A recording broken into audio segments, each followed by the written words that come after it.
Imagine moving into your dream apartment only to discover that you were never alone. The previous tenant left fast. The super said the previous tenants moved out in a hurry. We didn't think much of it. People move in a hurry all the time. Job loss, divorce, back rent. The apartment was cheap for the neighborhood, which meant we could finally afford to stop sharing a bathroom with strangers. That was enough for us. My wife Sarah and I have been married for 8 years. We've got a 5-year-old named Charlie and a 3-year-old named Emma. We're not rich. We're not lucky. We're just regular people trying to stay above water.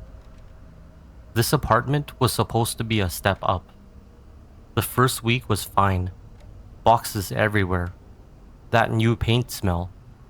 The kids running up and down the hallway, discovering every corner. Charlie found a small door in the back of the hall closet.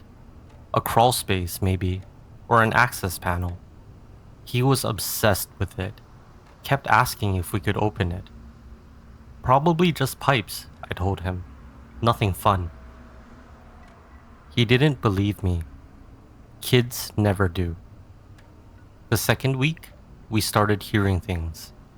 Not ghosts, not creaks, just sounds that didn't line up with our lives.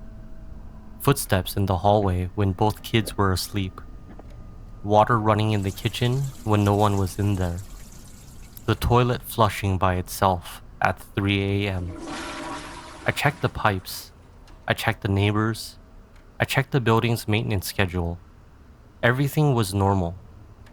The sounds kept happening. I didn't tell Sarah. She's got enough on her plate. Her mother's health is bad and her job is demanding. I figured it was old building noises. Settling, expansion, whatever landlords say when they don't want to fix things. The third week, Charlie started talking about the man. What man? I asked him at breakfast. The man in the hallway, he said. He walks around at night. Charlie, that's just a dream. No, Daddy. He's real. He wears a gray shirt. He walks slow. I looked at Sarah. She looked at me.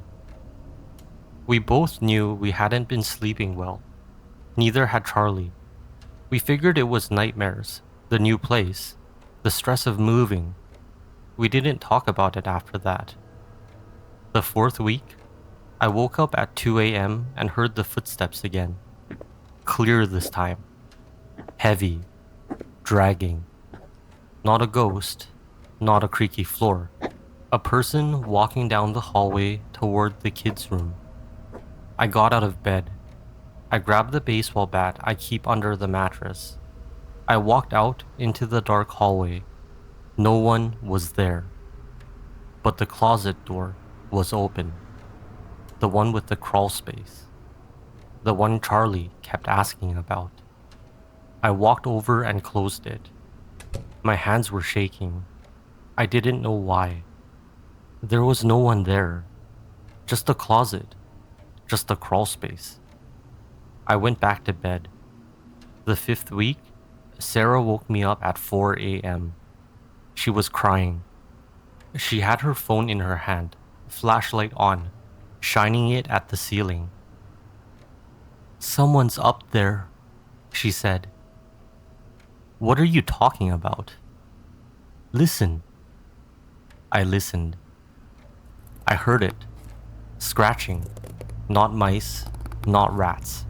Too heavy. Too deliberate. Like someone dragging their nails across the ceiling from inside the crawl space.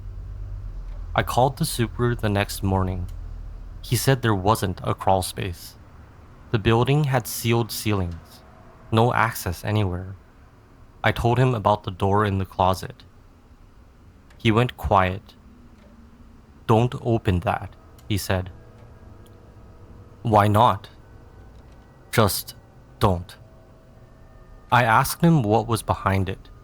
He said it was storage. Private, not for tenants. I asked him who had access. He said no one. I asked him why there were footprints in the hallway dust leading up to it. He hung up. The 6th week, I opened the door.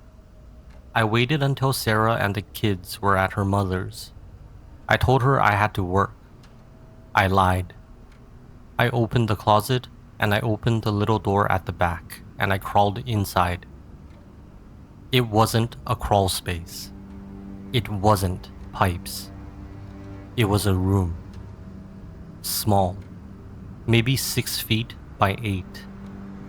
Low ceiling, no windows, but someone had been living in there, sleeping on a thin mattress on the floor, eating out of plastic containers. There was a small battery-powered fan, a stack of books, a backpack, and on the wall there were photos. Photos of our family. Sarah at the grocery store, Charlie at school, Emma in her stroller, me walking the dog.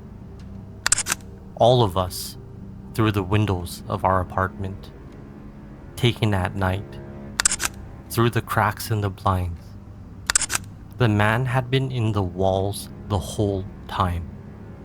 Not a ghost, not a spirit, a man, living between the drywall, watching us sleep. I crawled out so fast I hit my head. I called the cops. They came. They searched the room. The mattress was warm.